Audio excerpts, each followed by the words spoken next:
¿Cuáles son las palabras que si pudiera decir una persona presa le diría a usted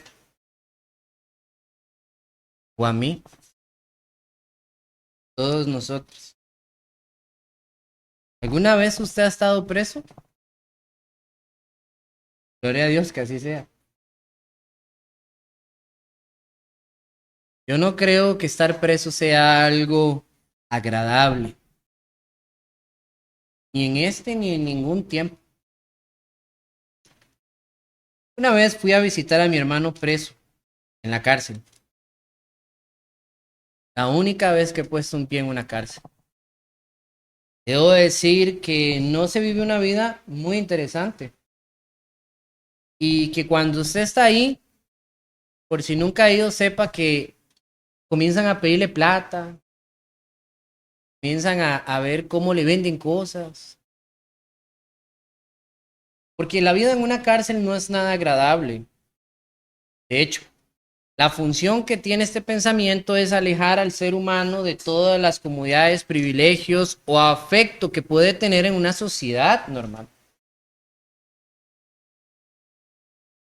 Y sería justo decir que está bueno la idea, porque se lo merecen. Hicieron algo malo y están ahí por eso. Pero ¿qué pasa cuando una persona está ahí porque no ha hecho nada malo? Y si esa persona que no ha hecho nada malo está ahí y pudiera decirte algo, ¿qué sería?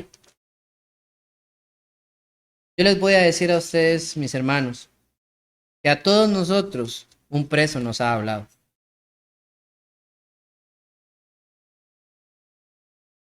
El hermano Pablo estaba preso injustamente y desde sus cárceles hasta el día de hoy sigue hablándonos.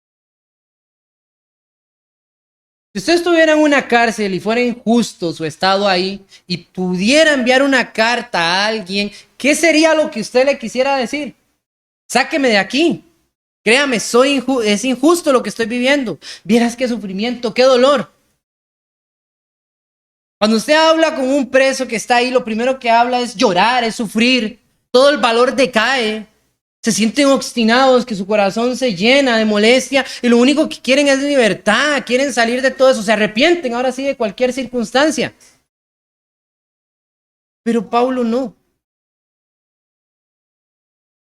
Pablo pensaba más en los hermanos y específicamente en ciertos hermanos que aún en sus prisiones envió cartas para que ellos siguieran adelante.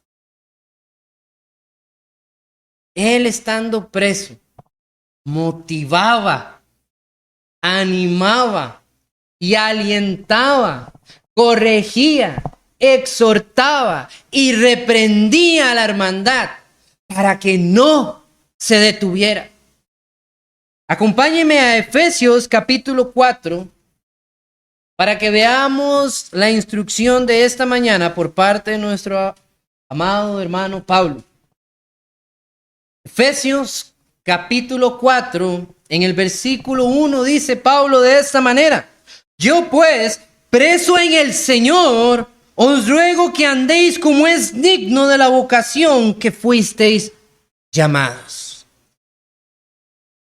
Yo preso por causa de Jesús.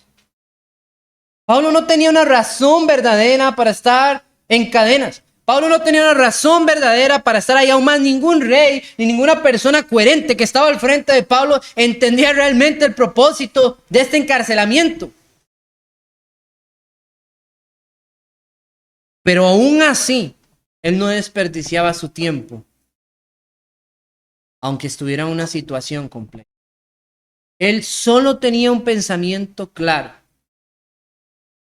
en vivir una vida cristiana.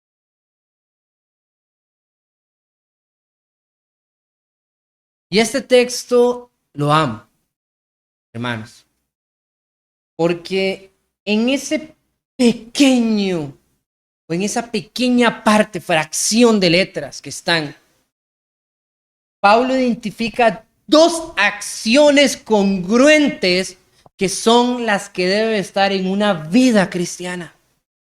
Una vida cristiana no es fácil. Una vida cristiana no es sencilla. Aún más, ahorita usted y yo no tenemos ningún premio por ser cristianos. Posiblemente más bien la vida sea contraria, porque Satanás está fastidiado con nosotros, porque hay cosas que están en contra de nosotros, el mundo entero, su propia carne, desea ir en contra de las cosas que son dignas delante de Dios. Si no, dígame usted, ¿quién hoy se levantó en la mañana deseoso de haber descansado 5 minutos más? Seguramente un montón, ¿verdad? Hay días en los que yo me levanto y digo, ¿por qué el culto no es como por ahí de las 5 de la tarde? Porque ese es nuestro instinto de ser humano. Cuando estamos allá afuera de evidenciar y decir que somos cristianos, es como para que nos vean como un bicho raro. Es como para que nos vean diferente, nos hagan a un lado, como si tuviéramos lepra. Y aparte de eso, don Satán tiene su empeño en fastidiarnos la vida. Así que seamos sinceros. ¿Quién puede decir aquí que ser cristiano es algo fácil? Nadie. Hay momentos de veda. Hay momentos que pasan más sencillos y que estamos alegres. Pero en la vida cristiana creo que hay más momentos de dolor y sufrimiento que todavía apacibles. Porque la pasibilidad de la vida cristiana no es para esta tierra, mis queridos hermanos, sino allá en la gloria del Padre. Y Pablo sabía esto. Por eso él, desde el desdén de prisiones, lo primero que está enfocado en hacer es hablar con los hermanos y decirles, yo pues, oigan, no está hablando cualquier persona, está hablando un apóstol a través de una carta, pero se humilla aún desde una prisión. Yo pues, preso en el Señor, os ruego. ¿Por qué necesitaba Pablo rogar? No necesitaba Pablo rogar a la iglesia. Era un apóstol, él perfectamente decía, os ordeno. ¿Tenía la autoridad? Pero ni aún teniéndola, el hombre debe de ser tan arrogante y de saber que un corazón nunca irá por la línea demarcada exigidamente. Dios sabe esto. Dios nos dio libre albedrío y no nos dice a nosotros, tienen que ir a través de mi camino. No, Dios dice, este es el camino. Y esta es la consecuencia de no tomarlo. Pero no nos obliga. No nos obliga. Y Pablo entendía eso y por eso Pablo se acerca a los hermanos de Éfeso y ¿qué les dice? Yo os ruego, hermanos, yo estoy preso por causa del Señor y aún desde mis prisiones Él ruega, Él dice, yo os ruego que andéis como es digno. No que anden como a ustedes se les dé la gana, no que andemos como mejor nos parezca, como hacían aquellos los jueces, ¿verdad? En el tiempo de Israel que no había rey, dice, cada quien hacía lo que bien le parecía. Es un refrán que está escrito en versículos. Como es digno. La dignidad es una palabra que representa la actitud correcta de un proceder ante algo. Usted no va a una grabación en pantaloneta y en blusa, ¿verdad? Usted va a una grabación, ¿cómo? O buscando un vestidito, una ropa entera, un trajecito. Usted quiere ir bien formalito, con el uniforme, con algo que lo haga verse adecuado a la ocasión. Usted no va a la playa en saco y corbata. No es como muy propio, ¿verdad? Y es a lo que Pablo está apuntando, que es dignidad, en seguir un camino en el que usted y yo hemos elegido. Nosotros decidimos elegir el camino de Cristo. ¿Se acuerdan lo que decía el hermano Walter el sermón pasado? ¿Cómo finalizaba el qué? Tome su cruz y siga. Eso fue una elección que usted y yo como personas decidimos tomar. Pero Pablo habla a aquellos creyentes al igual a nosotros y nos dice, sean dignos en su proceder, o sea, adecuados. Usted y yo tenemos que caminar como se espera que debamos de caminar en ese punto. Y para eso Pablo coloca dos acciones totalmente básicas y fuertes para el creyente. La primera está en el versículo 2, dice, con toda humildad y mansedumbre. Ya de una vez acondiciona, tiene que usted tener humildad y mansedumbre para proceder en ¿qué? Soportaos con paciencia los unos a los otros en amor. Porque Pablo desde el versículo 14 del capítulo 3 ha venido hablando sobre la propiedad de cómo hacer las cosas con amor. No se le ha olvidado este detalle.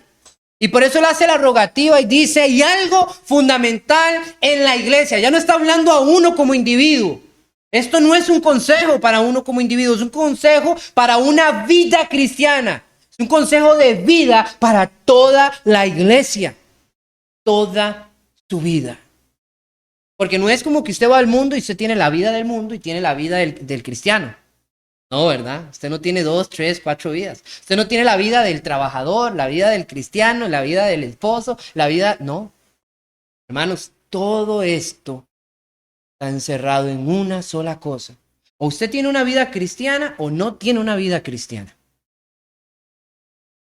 Y cuando usted ve a personas que dicen ser cristianos y que andan como el mundo, no tienen una vida cristiana, simplemente son del mundo.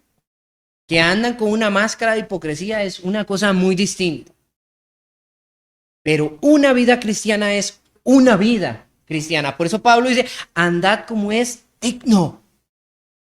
Esa vida cristiana. Y para que nosotros andemos dignos que en esa vida cristiana, la primera cosa que Pablo dice es, soportaos. ¿Saben por qué Pablo dice esto? Amaos los unos a los otros. Los evangelios, hasta Juan, todo por allá lo repite una y otra vez. Y Pablo no desconoce esto. Y como venía hablando del concepto del amor y cómo actuar con amor, no se le olvida que dice en amor. Habla sobre algo que al creyente a veces le es indiferente y nos hace caer en una vida no cristiana. Soportar. Porque qué interesante es yo vivir una vida cristiana y no soportar a nadie. No se puede. En la familia terrenal, usted y yo, adivine, no elegimos dónde nacimos. Porque si yo hubiera elegido dónde nacer, hubiera seguramente nacer como hijo de Bill Gates o algo así para tener buena plata. Porque así somos nosotros los seres humanos. Dígame una cosa, ¿quién en su sano juicio aquí, hermanos? Habiendo decidido dónde nacer, hubiera nacido en Palestina. No, ¿verdad? ¿Por qué? Seamos sinceros, hermanos. Nosotros queremos cosas que nos beneficien. Usted no puede decidir dónde nacer. Aún más no puede decidir la familia que va a tener. Incluso nacen sus hermanos y usted no los puede elegir. Ni a sus papás. Hay cosas que usted y yo tenemos que saber, hermanos. Que hay cosas que elegimos y hay otras que no elegimos. Y ante las que no elegimos, debemos de tener tolerancia. Y en la iglesia del Señor es lo mismo. Dígame, ¿cuándo usted eligió y decir, bueno, yo quiero que se bautice sea esta persona para que sean mis hermanos en Cristo? Usted pudo haber querido, pero eso no le constituye como la elección de que eso suceda. De hecho, en la palabra del Señor nos dice que el Señor era quien iba agregando cada uno allá, según lo que decía Hechos 2, quien eran parte de la iglesia. ¿Ven qué interesante? Así que ni usted ni yo elegimos quién es parte de esta familia. Solo llegan. Y sobre ese acontecimiento, Pablo nos dice algo que debe de estar en una vida cristiana. Soportaos. Eso es una expresión de mantener, como que usted le pongan una viga de acero y usted la tenga que mantener ahí. ¿Saben? Este edificio que ustedes pueden ver acá se mantiene en pie porque esas vigas lo soportan. Si esas vigas no lo soportan, ¿qué pasaría?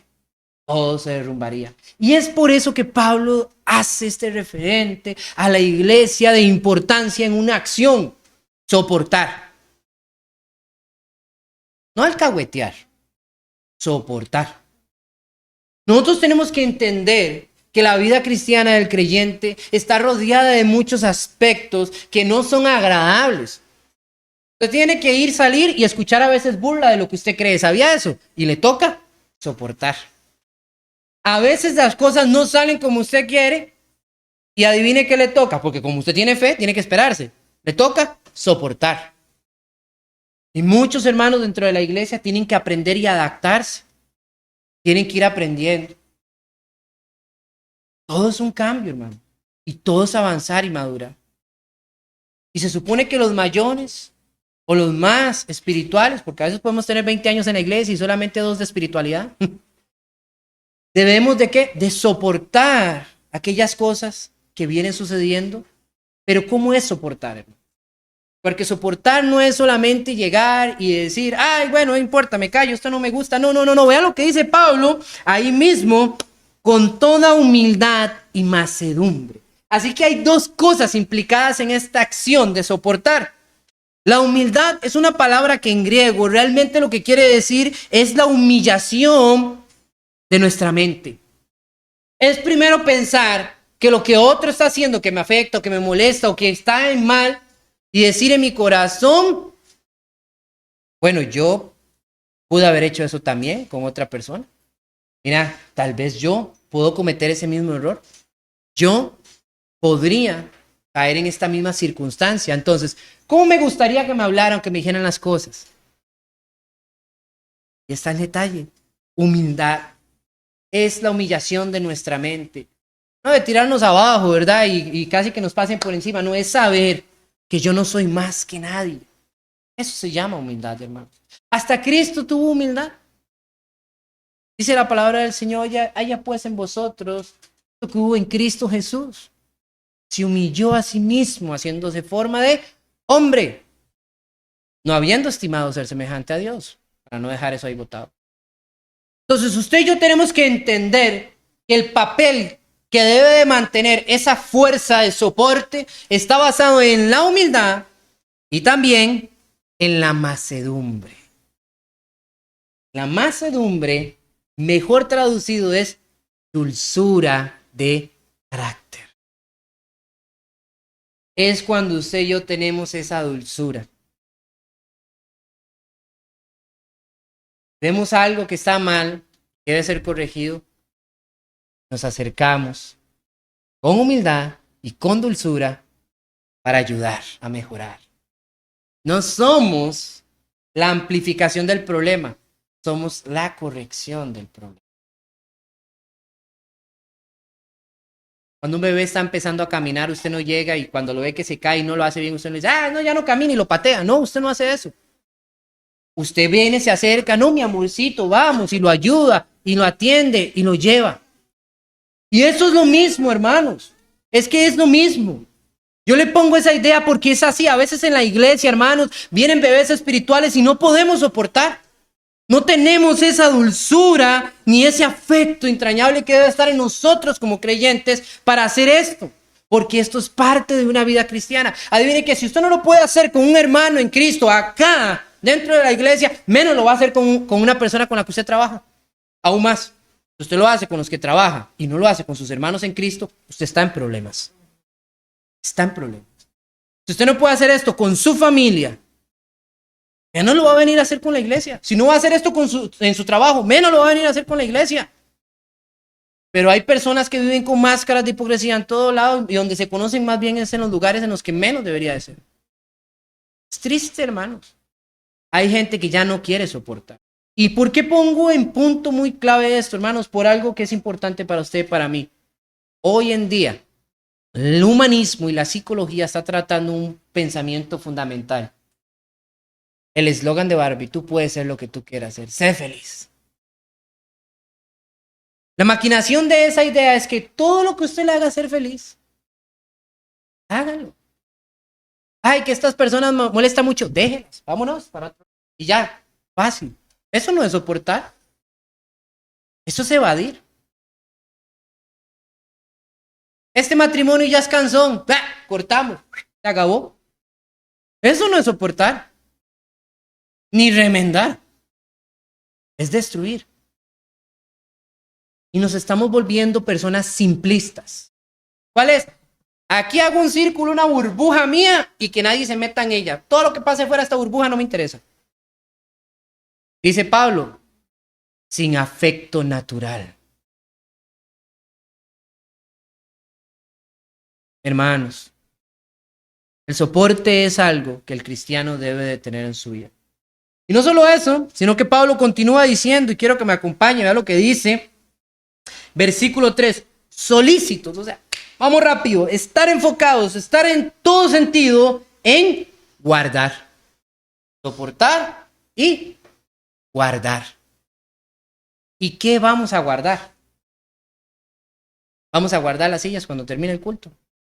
Esa no es la idea de Pablo con guardar. Hay algo que debemos de guardar en nosotros. Es una única cosa que el creyente debe guardar. Vean cómo el creyente va a lograr llegar hasta el final. Número 1, soportando. Y número 2, guardando. ¿Y qué debe de guardar el creyente? Vean lo que dice Pablo ahí.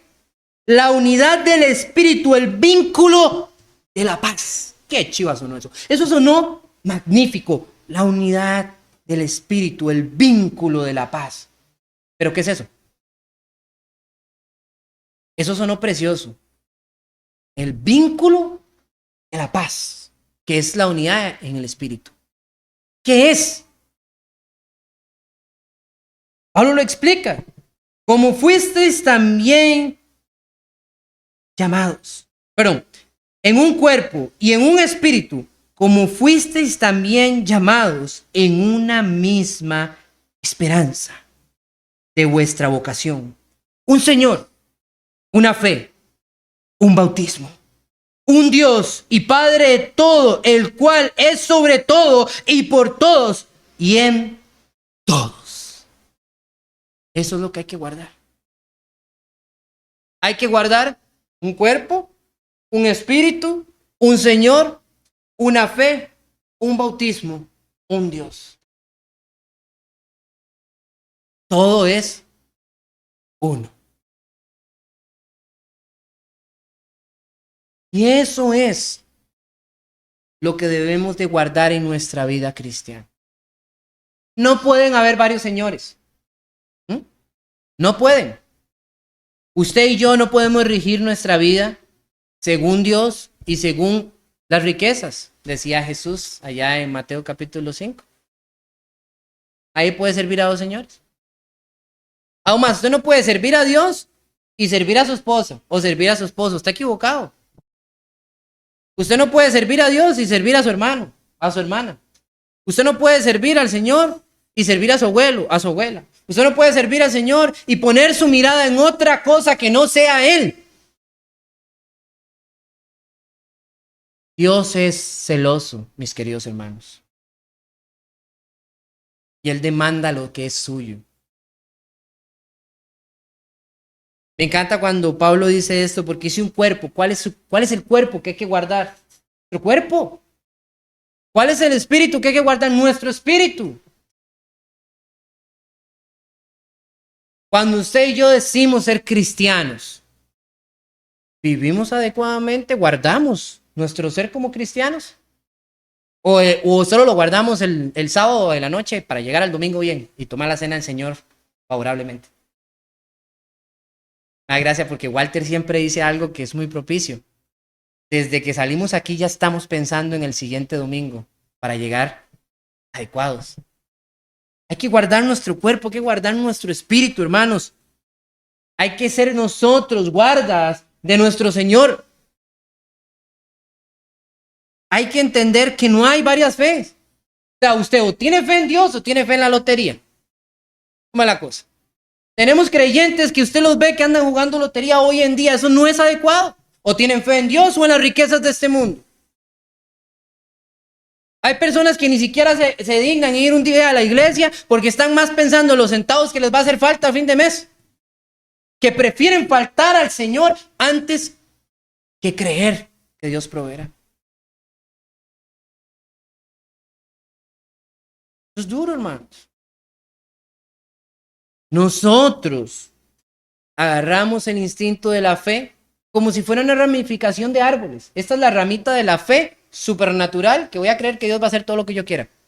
Y esta es la otra ramita de la fe en la que pasa como yo digo. Y esta es la otra ramita de la fe en la que no sé, pero voy a creer. Y esta es la otra ramita de la fe. Y usted comienza a sacar un montón de ramas de la fe. Cuando la fe solo es una. Y es en Cristo Jesús. No en los hombres. No en nadie que se para enfrente a un púlpito. No, no, no, no, no. Dios libre. La fe es una en Cristo Jesús. No la fe en el presidente de Costa Rica. No la fe en el presidente de Estados Unidos. No, hermanos.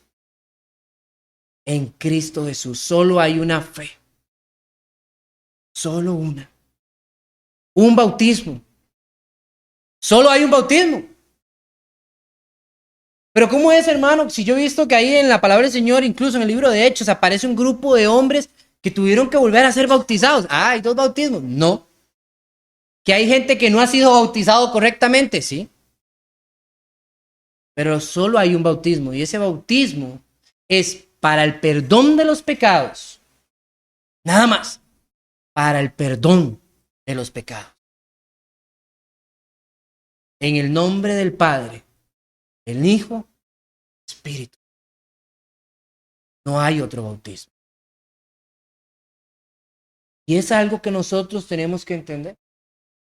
Hay gente que se agrada y que todo le parece bonito del Señor, pero cuando se habla de bautismo, no, ya eso sí no. Me encanta cuando usted va a Juan 3 y ve a Nicodemo, Señor, bueno, y él honrando a Jesús de toda manera, y Jesús lo primero que le dice en el versículo 4, de cierto, os digo que el que no nace del agua, el que no nace de nuevo, perdón, no entrará al reino del cielo. Punto. Una regla inefable. Usted y yo no la podemos doblar de ninguna manera. Ay, es que aquella persona que se murió era tan buena, ¿se bautizó? No, no se bautizó. Pero era tan buena. ¿Cómo podemos usted y yo pretender que hay otras maneras de acceder a las bendiciones de Dios cuando Dios ya ha dado una regla? Y solo dice la palabra del Señor que hay un bautismo y un Dios. Aquí es donde caigo, hermanos, en la idea final de todo esto. ¿Qué es lo que hay que guardar? La doctrina de los apóstoles.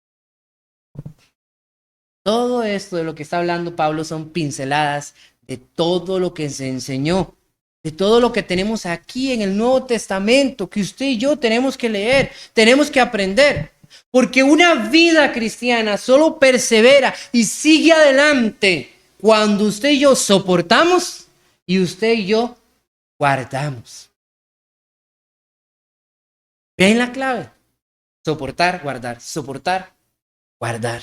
¿Hasta dónde? Hasta el final. ¿Qué dice Jesús allá en Apocalipsis, el mensaje de las 7 iglesias? Soporten, guarden, soporten, guarden. Esa es la clave que necesita el cristiano para llegar hasta el día del juicio final y ser beneficiado de todas aquellas cosas maravillosas que Jesús ha prometido para aquella vida eterna. Soportar y guardar. Y suena muy fácil, si lo digo yo desde acá, ¿verdad? Al frente de un púlpito, feliz y alegre en este domingo. Pero son palabras que vinieron de un hombre que estaba en una cárcel,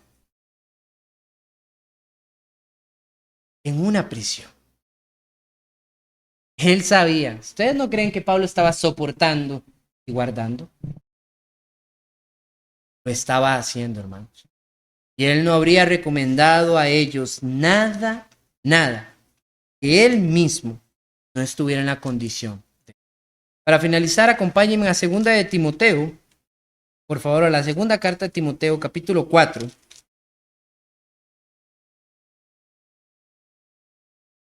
Versículo 7 en adelante.